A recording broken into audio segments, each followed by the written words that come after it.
Submission to the Lordship of Christ, okay? I think this is one of the main things that people struggle with when they consider believing in God or they consider coming to Christ, right? Is the idea that they are going to have to cede some degree of autonomy. They're going to have to give over some authority. They're going to have to submit to the Lordship of Christ, right? It's a transfer of authority. It's going from I have been just doing whatever I feel any given moment to I'm going to now dispense with my subjective fleeting feelings in favor of consideration for that which the Lord would have me do in a particular moment. Much of the problem with that is our misunderstanding and even idolization of freedom. The only being which actually has the freedom which we often purport to have or purport to desire is in fact God. Because to have real freedom, to have true objective freedom, meaning I can actually make decisions independent of influence, I would necessarily have to be an omniscient, omnipotent, and omnipresent being. Because I would have to have complete power over everything. I would have to have complete knowledge and understanding of everything.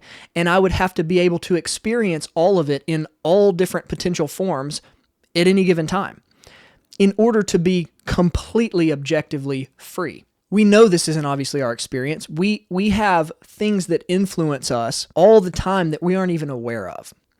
So as far as I can tell, the closest we could get to real freedom is simply submission to the proper master. What we wrestle with is we think we're giving up this freedom, right? True freedom is actually service unto the proper master. Human beings are not designed to be free in the most objective sense because they are by definition subjective creatures. For to have true and objective freedom, a person would necessarily have to be, as I said, omnipotent, omnipresent, and omniscient in order to fully be independent of all space, time, and matter and their influential impact, which bears down heavily on us all.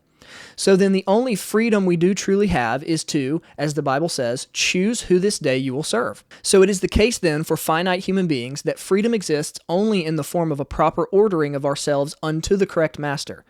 Many of us believe the lie that says freedom is the ability to choose to do whatever we want at any given moment. But what that actually represents is slavery unto our fallible, fragile, and fleeting whims and carnal desires.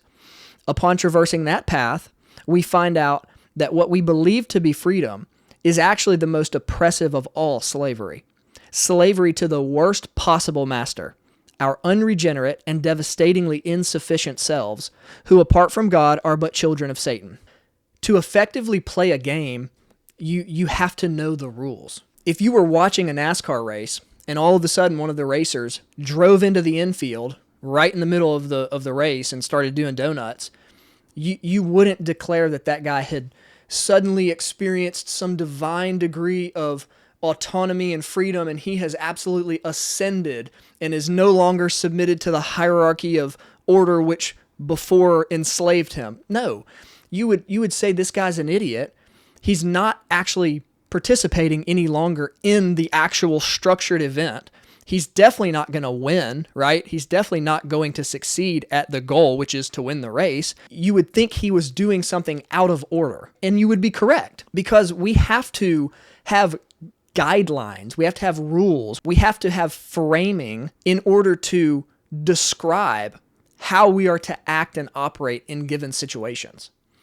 And the most basic, most fundamental version of that is we as human beings have to properly order and understand our relationship unto the divine. The only being worthy, the only being who actually has the power, who has the ability to carry the burden, let alone to steward it well, is God, the actual author of the very throne on our hearts on which he is supposed to sit, which his rightful place is. The degree to which we get this out of order will dramatically create chaos and disorder in our lives because the chief thing, the most important thing, the most fundamental aspect of our existence is out of line.